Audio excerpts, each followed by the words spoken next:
Ma'am आज आप आई हैं ये प्रोटेस्ट में, नफरत छोड़ो संविधान बचाओ, क्या अहम मुद्दे हैं इस धरने के? देखिए, अहम मुद्दे तो हमारे मुद्दे तो हमेशा से वही हैं कि किसान, मजदूर, महिला, आदिवासी, श्रमिक और खासकर प्राकृतिक संसाधनों का संरक्षण हो, उनका निजीकरण ना हो, गरीबों को उनका अधिकार मिले, मजदूर को सही मजदूरी मिले, किसानों को एमएसपी पर गारंटी मिले। लेकिन उससे भी इस समय जो एक बहुत अहम मुद्दा ये है कि घर तो बहुत लोग तोड़ते थे, हर सत्ता जो है गरीब को लूटती है, पर पहले जब राम प्रसाद लूटता था ना तो वो रहमान के कंधे पर सर रख कर रो लेता था।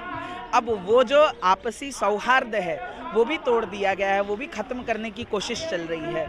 तो ये जो मानवीय विभाजन है, हम उसके विरोध में आज इकट्ठा हुए हैं। और दूसरी सबसे ज़रूरी बात है कि हमारे देश को आज़ाद कराने वाले शहीदों ने, इस देश में गांधी ने, अंबेडकर ने, हमारे पुरखिनों ने चाहे वो अरुणा असफ अली खान हो, चाहे वो लक्ष्मी सहगल हो, चाहे वो माता सावित्रीबाई फुले हो, फातिमा शेख हो, इन्होंने जो सपना सजोया था वो सपना इस देश के संविधान के प्रस्तावना में बहुत साफ दिखने को मिलती है कि हम इस देश को कैसा देखना चाहते हैं, और वो सारे सपने तोड़े जा रहे हैं। तो मुख्यतः उस विरोध में है कि हमें संविधान बचाना है। प्रस्तावना में मैम एक वर्ड और भी जुड़ा था, सेक्युलर, तो ये लोग उस पर क्यों नहीं जा रहे हैं? क्योंकि धीरेन्द्र कृष्ण शास्त्री जी, उनके बारे में आपने सुना होगा, उन्होंने ही कहा कि इस देश को हम हिंदू राष्ट्र बनाना चाहते हैं। देखिए, पाखंड के आरोप जब सिद्ध होने लगे तो अपने आप को हिंदू धर्म बनाकर इतने तुम चमत्कारी हो, तुम्हें भय किस चीज़ का? भाई, जो संत होता है वो तो निर्भय होता है। कबीर जो है वो इधर से मौलाना मारने आ रहे, इधर से पंडित मारने आ रहे, और जो कबीर है वो हमारे गाते हैं, निर्भय निर्गुण के गुण गाऊं।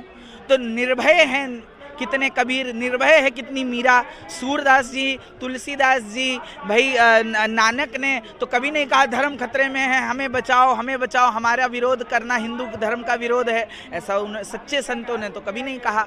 तो जो ये कह रहा है, जिसको इतना डर है, हाय मैं खतरे में, हाय मैं खतरे में, हाय मेरा धर्म खतरे में, वो संत कैसे हो सकता है, वो साधु कैसे हो सकता है? और आपने सुना होगा अभी रामचरितमानस की प्रतियां भी जलाई गई हैं, उसमें बताया गया है कि जातिवाद को ऐसे दर्शाया गया है, वो सही नहीं है। देखो, ये है बात कि रामचरितमानस हो, ये सारे ग्रंथ जो है अंततः इंसानों द्वारा लिखे गए हैं, और इंसानों में भी कौन? एक खास जाति का, एक खास लिंग का व्यक्ति है।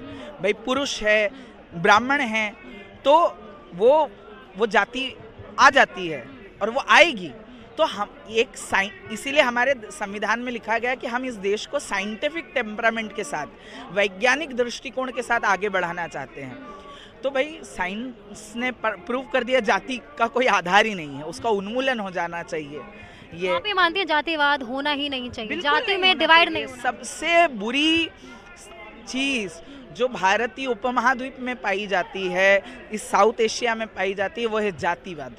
और जिसको गांधी जी ने भी कहा था कि ये कलंक है, अंबेडकर इसके इनहिलिएशन की बात कहते हैं, सावित्री इसके ख़त्म होने की बात कहती हैं, ज्योतिबा इसका विरोध करते हैं।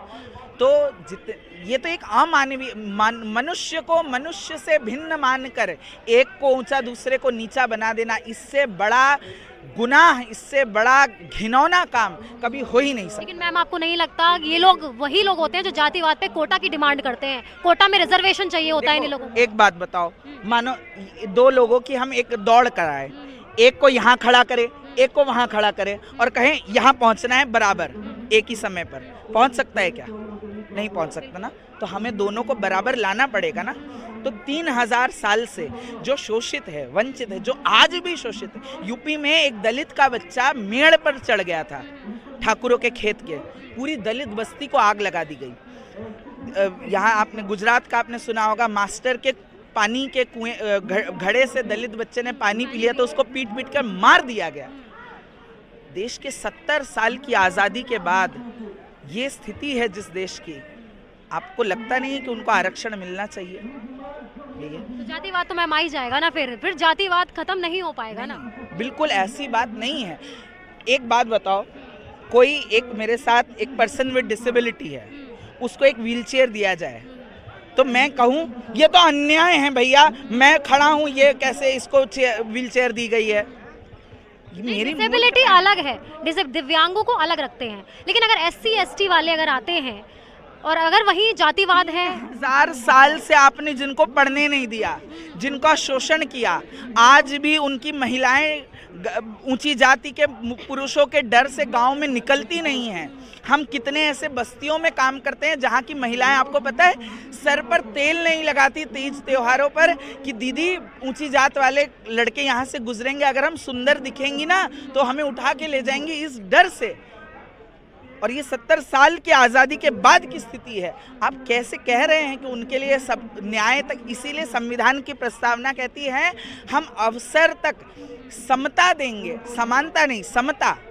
जिसकी जो, एक बात बताओ, तुम 3 दिन से भूखी हो, मैंने आज सुबह खाना खाया है, तो जब अभी रोटी अगर परोसी जाएगी तो तुम 4 खाओगी, मैं 1 खाऊंगी क्योंकि मुझे कम भूख लगी है।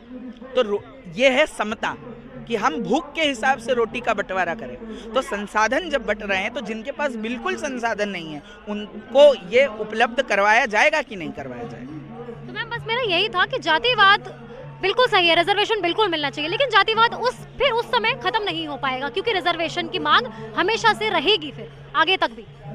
हाँ, तो जब तक जातिवाद को आप जिंदा रखेंगे तब तक हम रिजर्वेशन मांगेंगे भाई। जब तक जाति जीवित है, जब तक हाथरस की बेटी को इंसाफ नहीं मिलता, आप कैसे कहती हैं जाति खत्म हो चुकी है, आरक्षण खत्म करो। तो जब आप जाति नहीं खत्म कर पा रहे तो हम आरक्षण क्यों खत्म करें।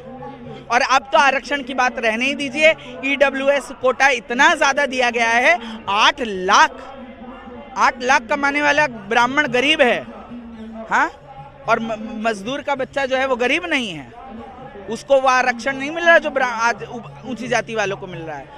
तो और मैम ये BBC डॉक्यूमेंट्री का टॉपिक आजकल बहुत चल रहा है, क्या लगता है BBC डॉक्यूमेंट्री जो प्रधानमंत्री मोदी को, जो सच्चा होता है उसे कुछ छुपाने की जरूरत नहीं होती।